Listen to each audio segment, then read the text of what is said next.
Superannuation age of from 61 to 65 years के लिए जो बिल लेकर आए हैं, लेकिन ये बिल के अंदर ये कहा गया है कि ये सिर्फ मेडिकल कॉलेज के हद तक ही है।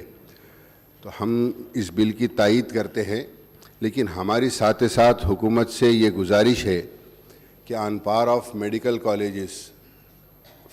कॉलेज फैकल्टीज़ हायर एजुकेशन को भी इसके अंदर मिलाया जाए, ताकि हायर एजुकेशन के स्टाफ, चाहे जो इंजीनियरिंग कॉलेज है या दूसरे JNTU में काम कर रहे हैं, उस्मानिया यूनिवर्सिटी में काम कर रहे हैं, उनको भी ये 61 से 65 ईयर उनका भी जो है सो एज बढ़ाई जाए। हम ये गुजारिश करते हैं हुकूमत से कि हायर एजुकेशन को भी इसके अंदर शामिल किया जाए, और हम इस बिल की तायीद करते हैं। शुक्रिया। गौरव से रघुनंदन, उनका भी मैं शुक्रिया अदा करता हूं। जो बात आप अदर डिपार्टमेंट्स के बारे में बात करें वो मैं नहीं बोल सकता हूं, मैं CM साहब के नज़र में लेके जाता हूं। गौरवनीय रघुनंदन